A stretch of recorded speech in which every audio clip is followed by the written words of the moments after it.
Jadi kalau begitu dalam prakteknya kita bersolat, pandangan kita kemana? Menghayal lagi Tuhan tadi mana-mana. Allah udah bilang, fa inni qarib, aku itu dekat. Di ayat yang lain dibilang Allah, wa nahnu min hablil warid ilaihi min hablil warid, aku lebih dekat dari urat nadi leher.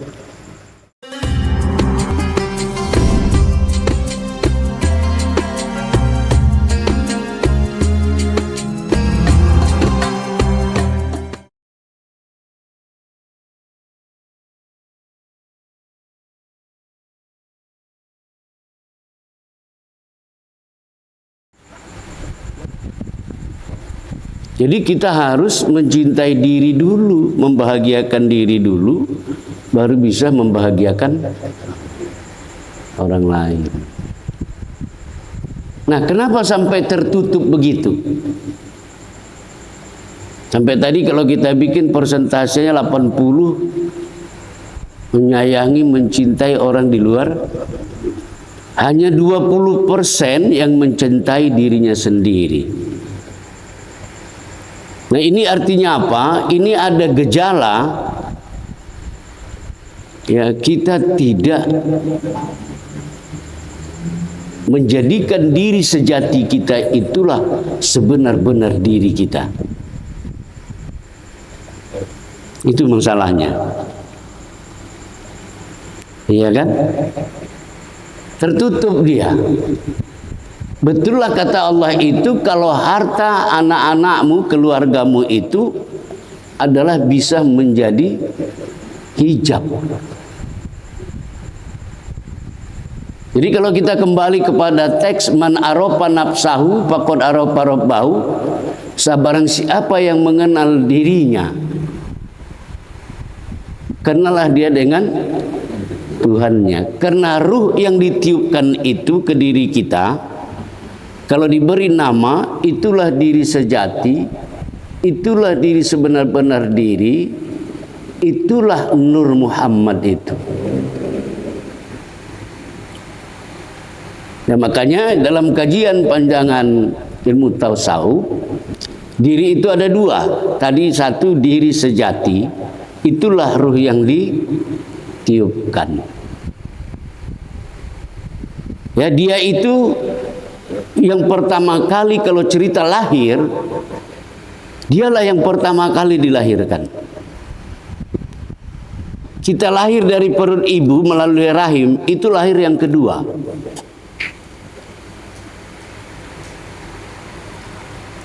Ya, itu kelahiran yang pertama. Kelahiran yang kedua ketika kita dilahirkan ibu kita melalui rahim. Lahir yang ketiga itu yang saya sebut dengan kelahiran spiritual. Dulu kita tidak pernah mempelajari tauhid tasawuf. Sekarang kita mempelajari itu. Dari kita tidak tahu menjadi tahu, itu juga disebut sebuah kelahiran. Maka kelahiran pertama itu nggak ada pakai ulang tahun. Tapi kelahiran yang kedua, kita setiap tahun buat acara ulang tahun. Nah, kawan-kawan, diri sejati itu, itulah yang ditiupkan itu. Itulah yang sekarang yang ada di dalam diri kita. Kalau kita mengambil tamsil, lihatlah balon. Ya, balon itu dari karet, ditiup, kita embus, maka isi balon itulah diri sejati kita.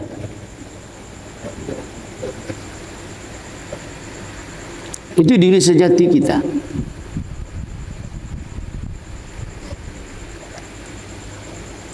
Dan mulailah hari ini, detik ini, katakan itulah diriku.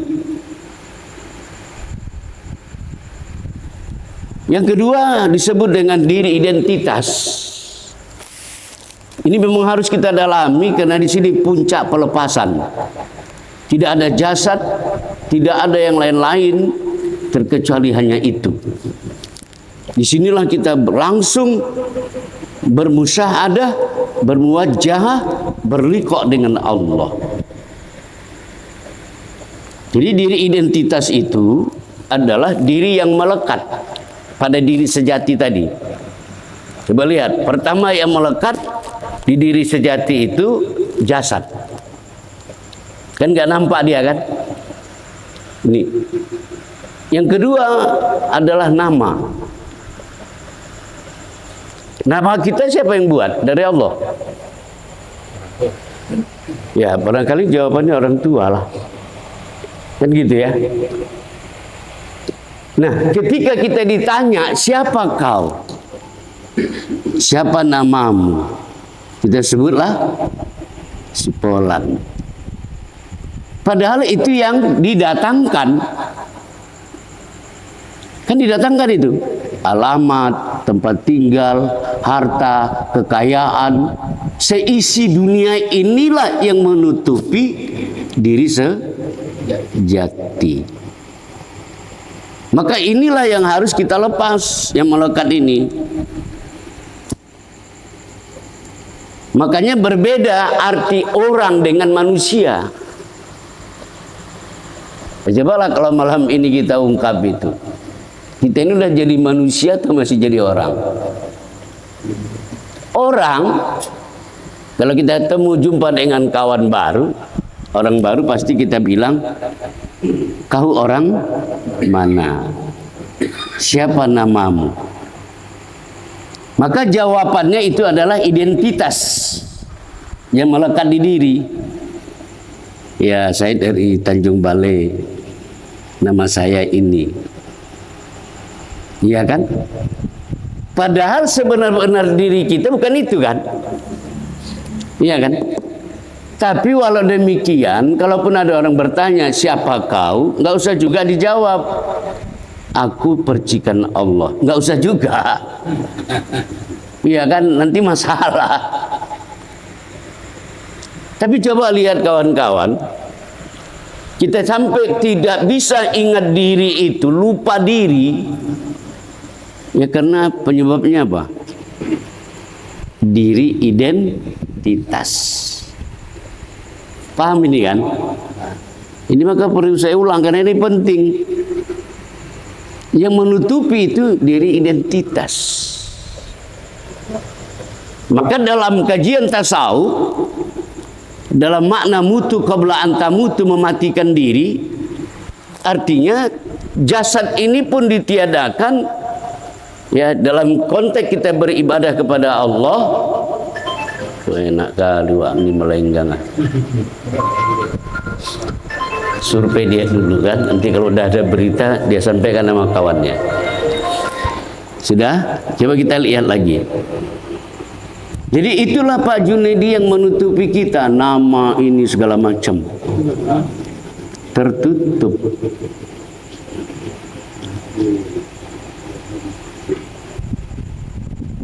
Jadi sebesar apa yang menutupi diri sejati, maka semakin mengecillah kita mengenali untuk bertemu dengan diri sejati itu. Itu dia kondisinya. Coba bayangkan itu.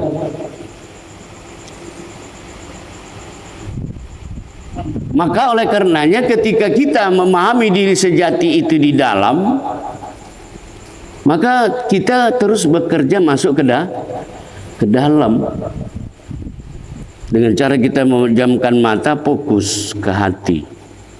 Sentral kehidupan itu.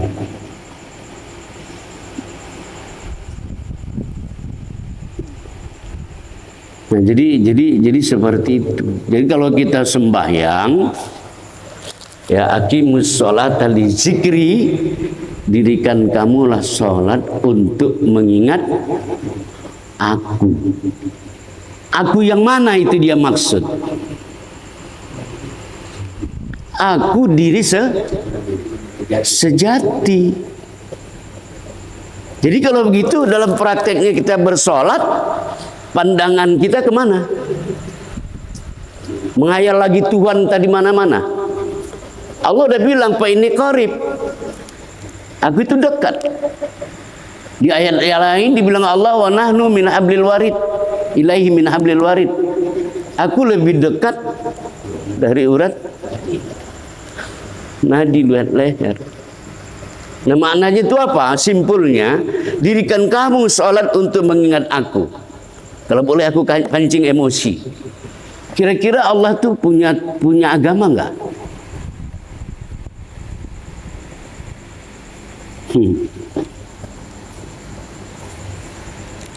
Allah di surga ada. Di neraka ada enggak dia?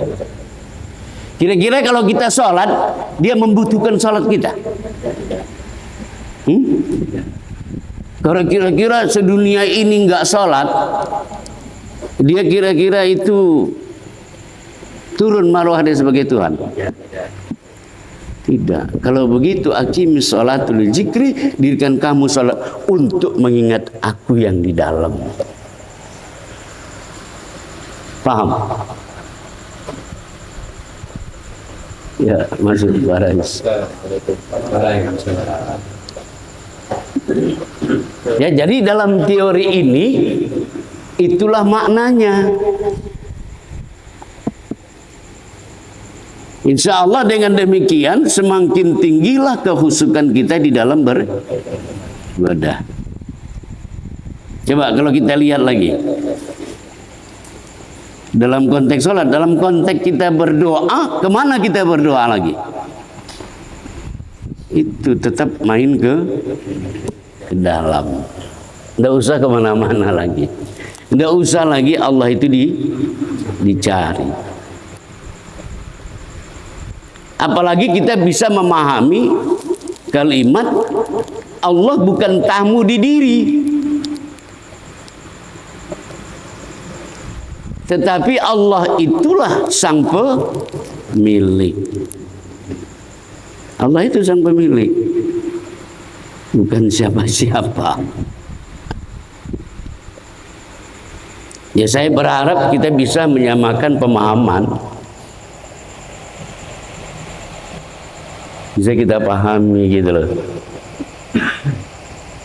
Jadi jangan lagi kalau teks yang sering kemarin itu di periode yang lalu itu kita memainkan hadis man talabal wali li khairin nafsi, barang siapa mencari Tuhan di luar diri maka dia adalah orang yang tersesat. Kalau begitu kita sekarang mencari keluar atau ke dalam?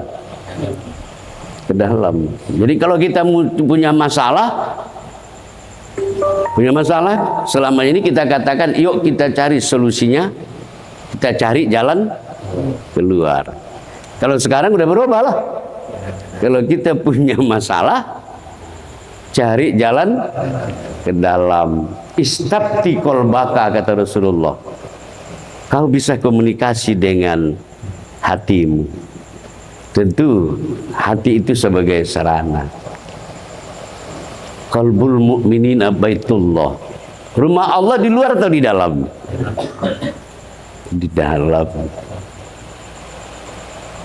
Nah, persoalannya bagaimana menghidupkan diri spiritual itu sehingga dia bangkit. Kan ini yang penting.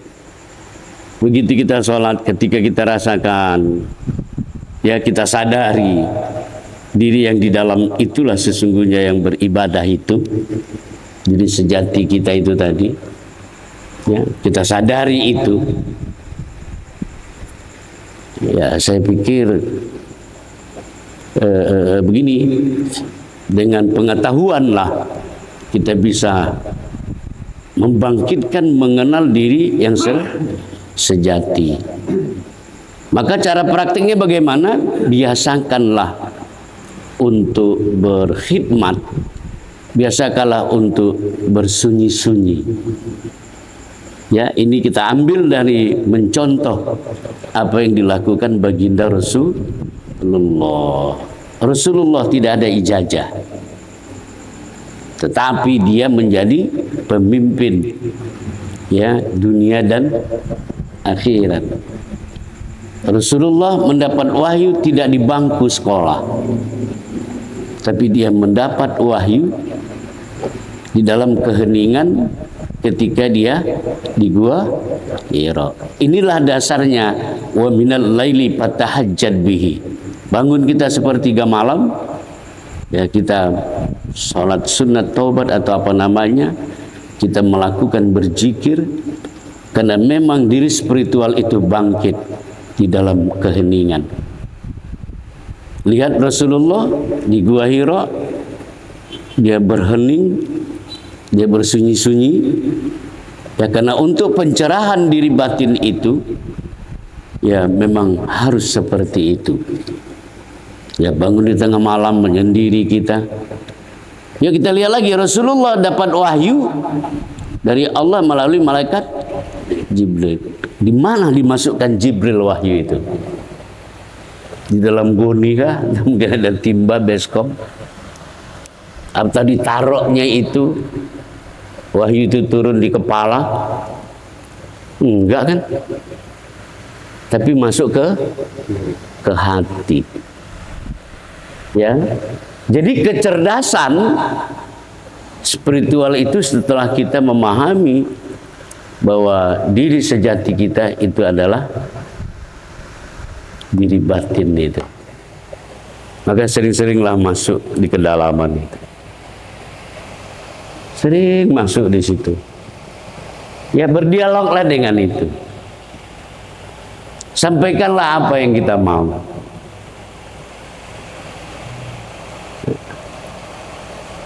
Karena apa? Karena kalau kita berdialog sesama begini, ini menggunakan huruf kalimat ditambah suara. Kenapa? Karena kita satu gelombang. Maksud satu gelombang itu sama-sama di alam yang sama. Nah, maka bagaimana cara berkomunikasi dengan Allah? Maka dengan getaran. Arti getaran itu ketika kita masuk di kedalaman diri, sebenar-benar diri itu, disitulah terjadi di dialog.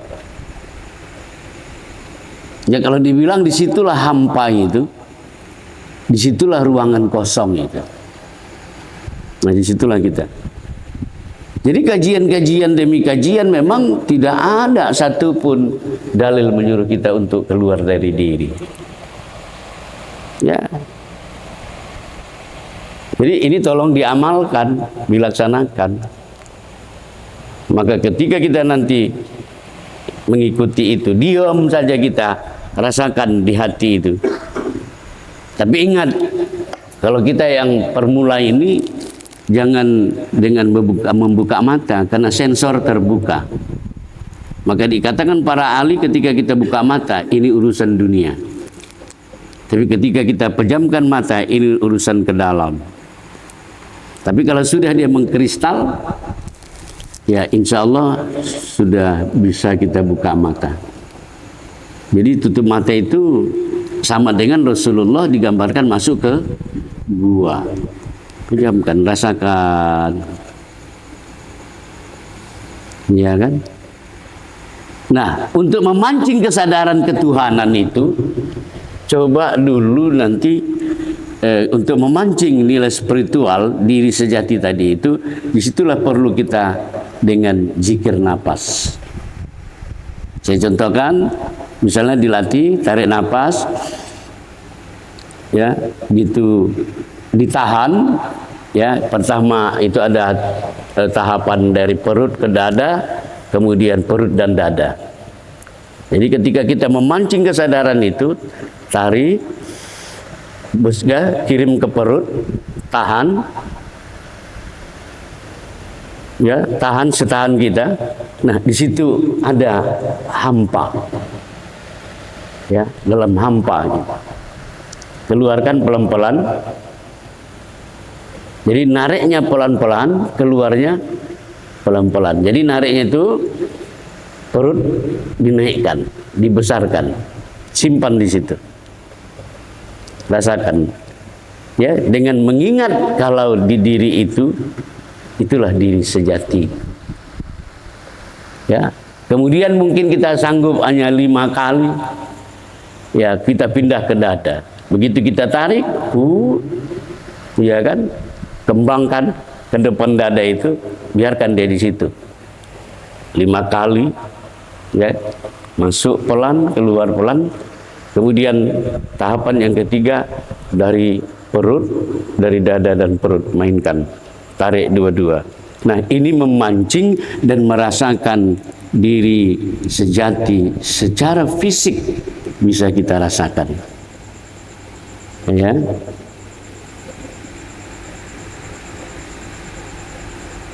Nah, jemaah yang dimuliakan oleh Allah Subhanahu wa taala, berhentilah kita mengatakan diri kita adalah yang ini.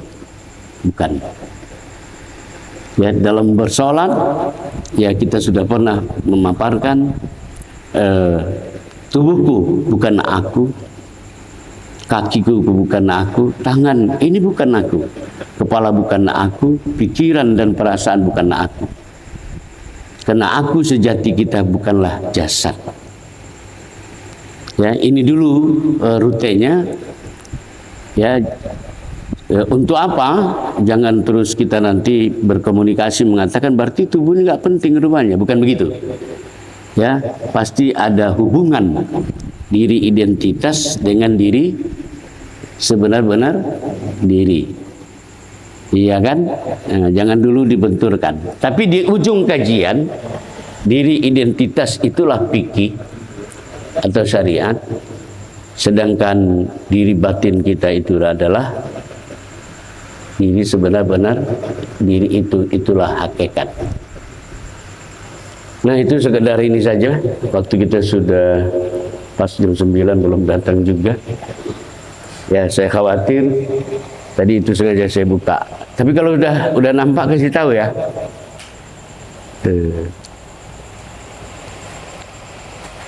Jadi kawan-kawan sekalian, itu materi kita malam hari ini. Ya, karena saya khawatir nanti beliau datang mungkin tak mau bercengkerama pula dia kan. Nah, jadi seperti itu. Kira-kira ada tanggapan? Tapi tolong kasih tahu ya kalau sudah ada nyampe ya. Oke, silakan.